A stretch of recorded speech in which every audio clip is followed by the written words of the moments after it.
Hello friends, welcome back to my channel. તો આજે આપણે બનાવીશું પરફેક્ટ માપ સાથે ગુજરાતી ઢોકળા। તો ચાલો રેસીપી જોઈ લઈએ। ખૂબ જ સરસ લાગે છે, ખાવામાં એકદમ સોફ્ટ અને ટેસ્ટી। તો અહીં ઢોકળા માટે મેં 3 બાઉલ ભરીને ચોખા લઈ લીધા છે। તમે કોઈ પણ જાતના ચોખા લઈ શકો છો અથવા વાટલો પણ લઈ શકો છો। 1 વાડકી ચણાની દાળ, 1 નાની વાડકી અડદની દાળ અને 1 નાની વાડકી મગની દાળ લેવાની। હવે આપણે એક મોટા વાસણ કે તપેલીની અંદર દાળ ચોખાને મિક્સ કરી લેવાનું છે। અહીં મેં મોટી તપેલીની અંદર દાળ અને ચોખાને લઈ લીધા છે।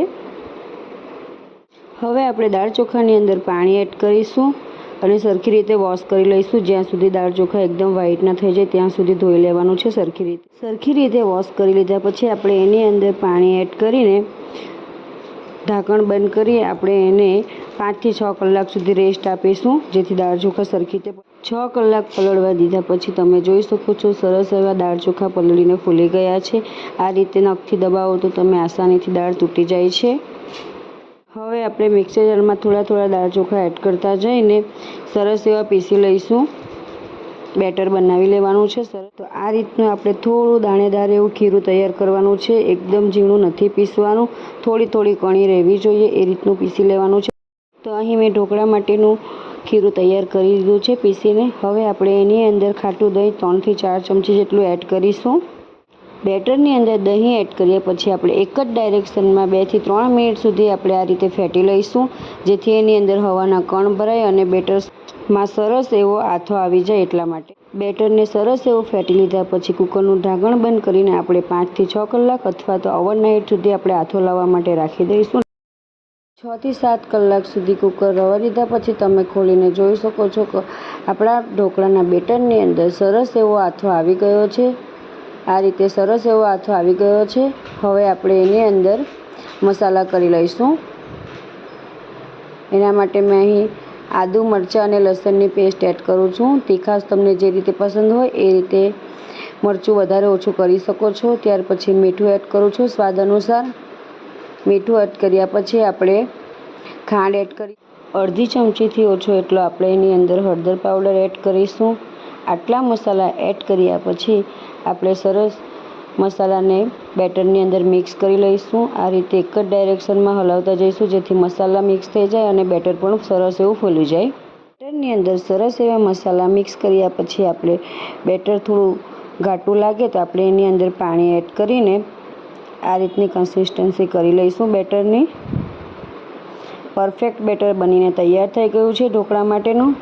હવે આપણે ઢોકળા બનાવી લઈશું। ઢોકળાની પ્લેટને આ રીતે આપણે તેલ લગાવીને ગ્રીસ કરી લઈશું। બંને પ્લેટને આ રીતે તેલ લગાવી લેવાનું છે। હવે આપણે એક વાસણની અંદર 2 ડીશ ઢોકળા બને એટલું બેટર કાઢી લઈશું। 1 મોટી ચમચી જેટલું આપણે તેલ એડ કરીશું। ત્યાર પછી આપણે એની અંદર બેકિંગ સોડા એડ કરીશું। બેકિંગ સોડાની જગ્યાએ તમે ઈનો પણ એડ કરી શકો છો। આ એડ કર્યા પછી આપણે એક જ ડાયરેક્શનમાં બેટરને 2 મિનિટ સુધી આ રીતે સરસ એવું ફેટી લઈશું, જેથી બેટરની અંદર હવાના કણ ભરાય અને ઢોકળા એકદમ સ્મૂથ અને સ્પોન્જી બને એટલા માટે। આ રીતે સરસ એવું બેટર આપણું ફૂલીને રેડી થઈ ગયું છે। અહીં મેં ગેસ ઉપર ઢોકળાના કુકરની અંદર 2 ગ્લાસ પાણી એડ કરીને પાણીમાં ઉકળો આવે ત્યાં સુધી કુકરને થવા દીધું છે। ત્યાર પછી આપણે એની અંદર બેટર એડ કરીશું ડીશમાં। આ રીતે ડીશમાં બેટર એડ કર્યા પછી આપણે એની ઉપર લાલ મરચું પાવડર થોડું સ્પ્રિંકલ કરીશું આ રીતે। આ જ રીતે આપણે બીજી પ્લેટ પણ એડ કરી દીધી છે ઢોકળાની। ત્યાર પછી કુકરનું ઢાંકણ બંધ કરીને 15 મિનિટ સુધી હાઈ ફ્લેમ પર ઢોકળાને 15 મિનિટ સ્ટીમ થવા દીધા પછી આપણા સરસ એવા ઢોકળા સ્ટીમ થઈ ગયા છે। આ રીતે તમે જોઈ શકો છો ચપ્પુની મદદ। હવે આપણે ઢોકળાની પ્લેટને બહાર કાઢી લઈશું। આ રીતે ઢોકળાને આ રીતે આપણે સ્ક્વેર શેપમાં કટ કરી લઈશું। ત્યાર પછી આપણે ઢોકળાનો વઘાર કરવાનો છે। તમને મનગમતા પીસીસ કટ કરી શકો છો। ઢોકળાના વઘાર માટે અહીં મેં વઘારીયામાં 3 મોટી ચમચી જેટલું તેલ ગરમ થવા મૂક્યું છે। એની અંદર 1 ચમચી રાઈ એડ કરી રાઈ ફૂટી જાય ત્યાર પછી આપણે 1 ચમચી સફેદ તલ એડ કરીશું। ઢોકળાને આપણે કટિંગ કરીને રાખ્યા હતા તેની ઉપર આ રીતે આપણે સરખી રીતે વઘારને સ્પ્રેડ કરી દેવાનો છે તેલનો। ત્યાર પછી આપણે એની ઉપર લીલા ધાણા એડ કરીશું। તો આપણા સરસ એવા સ્પોન્જી ઢોકળા બનીને તૈયાર થઈ ગયા છે ગુજરાતી। તો ફ્રેન્ડ્સ, આપણા પરફેક્ટ માપ સાથેના ગુજરાતી ઢોકળા બનીને તૈયાર થઈ ગયા છે. સરસ એવા આ ઢોકળાને તમે પિકનિકમાં પણ લઈ જઈ શકો છો, બાળકોને લંચ બોક્સમાં આપી શકો છો અથવા મોર્નિંગ બ્રેકફાસ્ટમાં પણ ખાઈ શકો છો. આજની અમારી રેસીપી તમને ગમી હોય તો please like, share and subscribe. Bye. Thank you for watching. ફરી મળીશું એક નવા વિડીયો સાથે.